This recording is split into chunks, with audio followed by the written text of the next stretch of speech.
course, there are parades, but there are also some really neat camps as well. We're joined now by Angelina Vicknair from New Orleans Mom to tell us more about those Mardi Gras camps, because a lot of working parents have got to work the Wednesday, Thursday, Friday after Mardi Gras Day. Unfortunately, we still have to make a living, so we have to do something with the kiddos, right? Yes. So there are a lot of really good options if you don't want to just leave them home playing on their iPads and gaming all day, right? So Lolo's is a great option. This is a camp that does yoga and aerial dance and art. Aerial dance? That's super fun. If you want to hang from the ceiling. Yeah, exactly. So if you've got a kiddo that's always moving around and they're looking for something to do, this is a really great one, and it's different. And it would be for that Wednesday through Friday? Yes. Okay. So these are Wednesday through Friday camps. So this is a great way for them to just have something to do while the parents are at work, and different drop-off times and ages, but it's a really great option. We love that one. Mm-hmm. If you have an art-filled child, there's also New Orleans Fine Arts Academy. So that is also Wednesday through Thursday, so you can get them to paint and get really creative. I know my youngest is an artsy kid. Yes, so. Oh, my middle is so artsy, and I know the New Orleans Academy of Fine Arts, they always do a great, great job. Yes, that's good.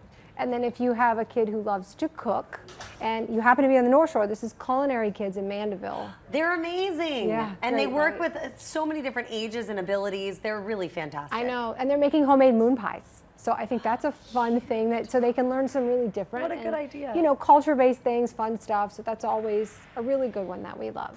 Absolutely. Okay, so a couple of different camp ideas. Yep. Again, those are for Wednesday through Friday after Mardi Gras, because the kids, for some reason, don't have school.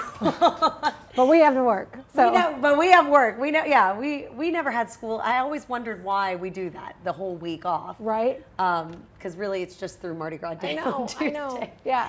But some really good camp ideas. You guys have all kinds of ideas. We do. We had Celia on the other day from New Orleans Mom, and she was talking about some great Valentine's Day ideas. So those are always a really good option. If you want any of those ideas, you can just go to neworleansmom.com. We do. We have a ton. We have a whole guide with camps and then tips and tricks for parents if you're going out on the parade route. And we're talking about Mardi Gras, the tips and tricks for parade routes, things you might need for camps or care. But summer camp is not too far away, and a lot of those summer camps fill up so fast. And so y'all's guide on summer camps is really helpful. It is, and I know we've been here to talk about it, and people are probably thinking, it's February, why are we talking about summer camp? But it's time to think about that now, because the ones that you really want may fill up. And there's a huge guide, and we break it down by what your interests are. We say the ages, the costs, all of those different things, and we have camp options that go from 18 months all the way through options for your teens. And whether it's Mardi Gras camp, spring break camp, or summer camp, I love to use these camp times as a way to let my kids test out little activities. Like before we sign up for the whole semester of soccer or whole season of gymnastics, let's do a camp. It's a great tip. And so doing the art or doing the aerial yoga, see if they like that kind of stuff. And if they do, then you know where to invest your money and your time for the next season of activities. Yes, and a lot of these you'll probably expect to see. They'll have camps at Easter time too. So like you said, try them out at Mardi Gras, try them out during Easter week, and then you can make your decisions for summer camp. Absolutely, absolutely. Angelina, you always have the best advice. Thank you. Really appreciate you. And again, you can go to neworleansmom.com if you are looking for any of that good advice. Again, thanks so much. Thank you. Well, hey.